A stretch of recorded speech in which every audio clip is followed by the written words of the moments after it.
Hi there, my name's Hamera Sultan. I'm a public health consultant at Birmingham City Council and also our FPA Naturally Birmingham Director. Birmingham is the largest local authority in all of Europe, and we have over 1.1 million residents living here, all from a wide range of varied backgrounds. We also have 591 parks and green spaces. But we know that not all of our residents have got access to good quality green space, and not enough of our departments in the council make good enough use of the green space that is all around us. Being part of FPA, we really saw this as an opportunity to try and change that. And also knowing that we would have support from the National Trust, it felt like it was too good an opportunity to miss. So, what is Naturally Birmingham trying to achieve in our city? Firstly, we are hoping to embed the value of nature and green space across our key departments in Birmingham City Council. This includes employability and skills, housing, children's and health and wellbeing. We also want to use green space as a way to break down the silo working we see across some of our departments in the council, in particular using green spaces as a lever to achieve that.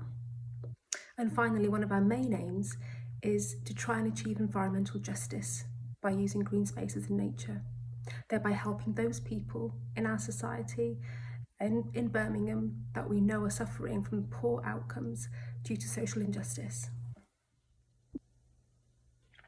Our Naturally Birmingham programme has a huge amount of work going on, but I'll focus now just on 4 of our pilots and share with you some of the key successes that we've seen to date.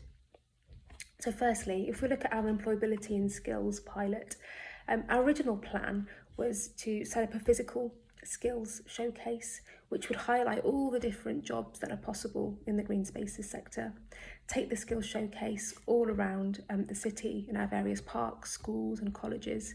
But of course, COVID-19 hit in March 2020 and that changed our plans considerably.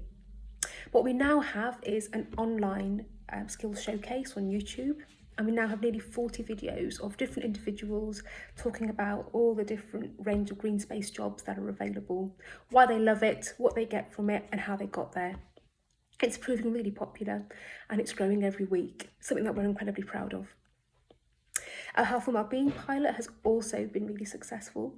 What we've shown here is that it is possible to connect people to nature, even virtually, even during COVID-19. You'll remember there were a huge amount of people shielding and isolating themselves at the beginning of the first lockdown, and this was having massive implications in terms of people's mental health. However, the work of our pilot has shown that we can get people to connect together, for instance, by growing sunflowers at home, getting them to connect over Zoom and talking about the progress that they're making. So even though they couldn't actually get together physically, they were still able to connect virtually. We've also got examples of our residents who have just become far too scared to even leave the house, even though it was safe for them to do so. But what we did was again connected them virtually over Zoom, took them through various videos of nature, so listening to birdsong or watching a guided walk through one of their local parks. And over time, we've seen those residents actually gain confidence to leave their house and get out into their local parks and green space. Our housing pilot is also going from strength to strength. Here we've very much nearly developed a set of principles and also do's and don'ts that make it really simple for developers to understand how they can really increase the green value of the houses and buildings that they develop. So having a really strong focus on green infrastructure. And these have been really well received so far. Also, we're keen to make sure that we don't forget about people who are living in existing housing developments.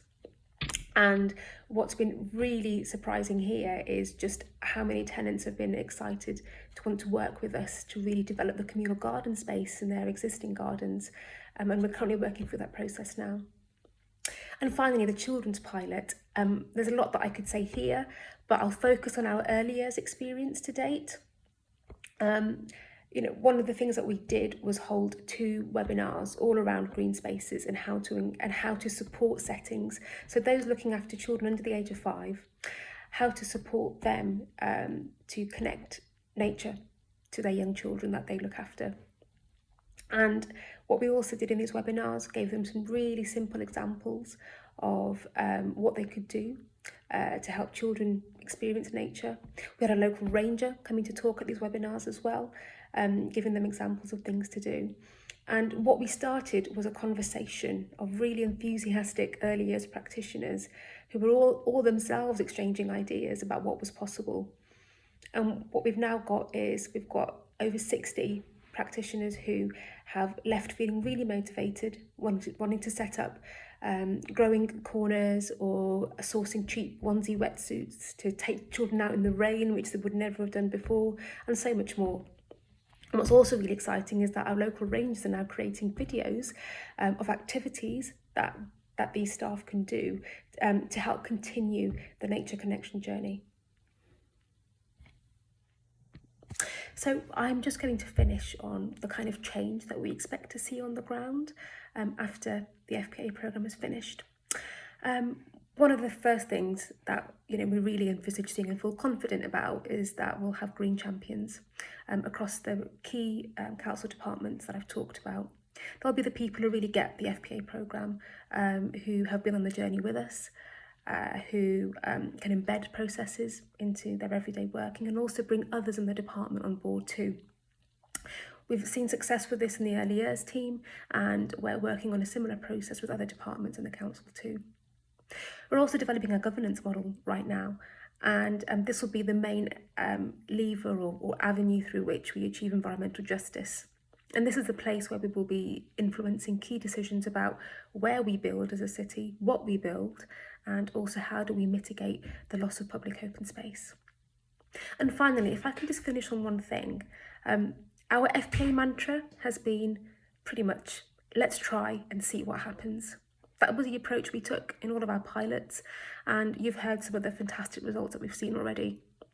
And if I can just quickly show you the result of trying and see what happens when my son, Issa, who's 3 years old, and I planted an acorn in a yogurt pot.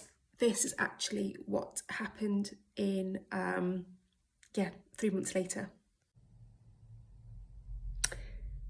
And so we now have a mini oak tree growing in a plant pot on our windowsill. Well, thank you for taking the time to listen to this video, and I hope you've enjoyed it. Take care, everyone. Bye-bye.